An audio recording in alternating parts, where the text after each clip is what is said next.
उत्तर प्रदेश में बांग्लादेशी घुसपैठियों को लेकर बड़ा एक्शन करने की तैयारी में है योगी सरकार। सीएम योगी आदित्यनाथ ने निर्देश दे दिया है, जिसके बाद हरकत में है प्रशासनिक अमला। मुख्यमंत्री योगी आदित्यनाथ ने 17 नगर निकायों को निर्देश दिया है। रोहिंग्या बांग्लादेशियों की लिस्ट बनाने के निर्देश दिए गए। कमिश्नर और आईजी को ये लिस्टें सौंपी जाएंगी।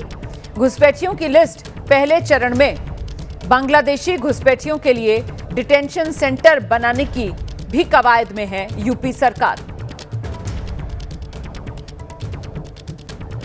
तो यूपी में घुसपैठियों की शिनाख्त की जाएगी और अब इसकी कवायद तेजी से उत्तर प्रदेश में शुरू की जा रही है।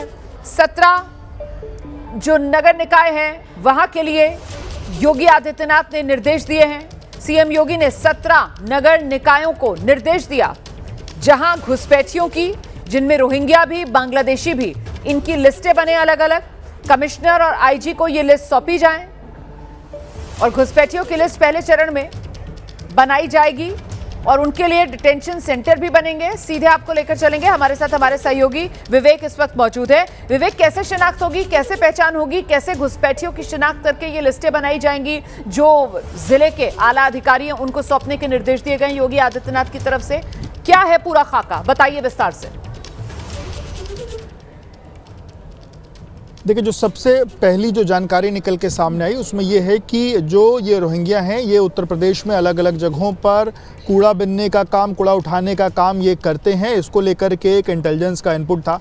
इसको लेकर के पिछले कुछ समय से मुख्यमंत्री अलग अलग दिशा निर्देश जो है वो दे रहे थे। लगभग 2 हफ्ते पहले भी उन्होंने एक दिशा निर्देश दिया था और आज एक बार फिर से वो दिशा निर्देश दिए। और इसीलिए जो 17 नगर निगम है, उन 17 नगर निगम को ये विशेष तौर पर जो निर्देश है वो दिया गया, क्योंकि लखनऊ की मेयर ने भी पिछले दिनों एक बात कही थी कि उत्तर प्रदेश के नगर निगम में जो कर्मचारी काम करते हैं, कूड़ा बिनने वाले, कूड़ा उठाने वाले, उसमें 80% ऐसे हैं जो रोहिंग्या बांग्लादेशी। इस बात का उनके पास इनपुट है और उन्हीं तमाम चीज़ों को लेकर के अलग अलग जो एजेंसीज हैं वो जांच भी कर रही थी। और अब ये कह दिया गया है कि जो 17 नगर निगम है उन जगहों पर इन रोहिंग्याओं को चिन्हित किया जाए। इसमें असल में जो चीज़ें निकल के सामने आ रही हैं कि जो ये लोग हैं जो काम कर रहे हैं उनके पास जो आधार कार्ड है उसमें अधिकतर के पास आसाम के आधार कार्ड है और एजेंसियों को इस बात का शक है कि जिनके पास आसाम के आधार कार्ड है ये संभवतः बांग्लादेशी हो सकते हैं और किसी तरीके से घुसपैठ करके ये भारत में इनकी ये दाखिल हुए और उसके बाद आसाम का आधार कार्ड बनवा करके ये लखनऊ या फिर अन्य जगहों पर पहुंचे हुए हैं। इसको लेकर के जो उत्तर प्रदेश की पुलिस है, लखनऊ पुलिस, उसने पिछले दिनों भी एक ड्राइव चलाई थी और आज भी एक ड्राइव चल रही है। हम अभी थोड़ी देर में अपने लोगों को वो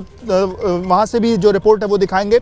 और जो पुलिस का ये कहना है कि जो लोग यहाँ पर रह रहे हैं उनके पास जो आसाम के जो आधार कार्ड हैं उसको लेकर के भी जाँच पड़ताल की जाएगी। आसाम की पुलिस से उनको एक जो लेटर है वो भेजा जाएगा और पता किया जाएगा कि ये जो लोग यहाँ पर रह रहे हैं इन्होंने आसाम का जो अपना आधार कार्ड बनाया ये कब से बनवाया या कितने पुराने इनके पूर्वज वहाँ के रहने वाले हैं, कब से ये लोग आसाम में उन जगहों पर रहते हैं या फिर पिछले हाल फिलहाल 2-4-10 सालों में ये उत्तर प्रदेश में या भारत में एंट्री करके और उसके बाद फिर ये इधर पहुंचे हुए हैं। तो ये कई ऐसी चीजें हैं जिसको लेकर के जाँच पड़ताल फिलहाल आगे बढ़ रही है। और एसआईआर की प्रक्रिया के बीच रोहिंग्याओं का भी ये 17 नगर निकाय कौन से हैं, इसको लेकर क्या जानकारी सामने आई है ये बताइए।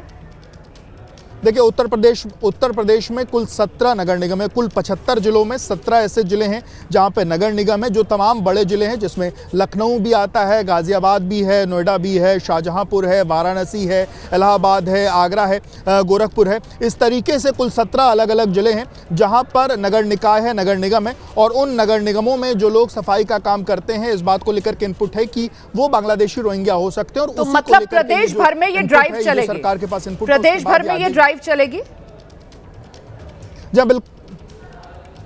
जब बिल्कुल पूरे प्रदेश में ये ड्राइव चलाने की बात कही गई और इसीलिए जो डिटेंशन सेंटर्स बनाने की बात कही है, उत्तर प्रदेश में कुल 18 मंडल हैं और 18 मंडलों में डिटेंशन सेंटर्स बनाने की बात कही गई कि जो रोहिंग्या इन जगहों से चिन्हित होंगे उनको उन 18 मंडलों में तैयार करके सौंपनी है। इसको लेकर कोई जानकारी, समय सीमा भी कोई तय की गई है क्या? देखिए, आज से 2 हफ्ते पहले पहली बार सीएम ने इस बात को लेकर के मीटिंग में ये बात कही थी और आज जो सुबह की टीम 11 की बैठक हुई है उसमें एक बार फिर से सीएम ने ये बात को दोहराया। और इस बार, पिछली बार उन्होंने एक साधारण तौर पर बात कही थी, पर इस बार उन्होंने जिम्मेदारियां तय की हैं।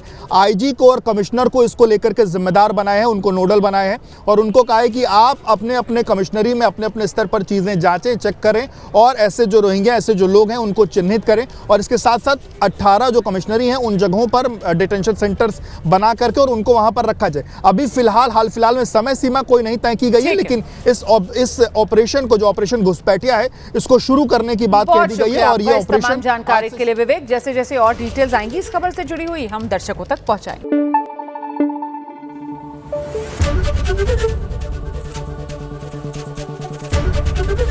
एबीपी न्यूज आपको रखे आगे।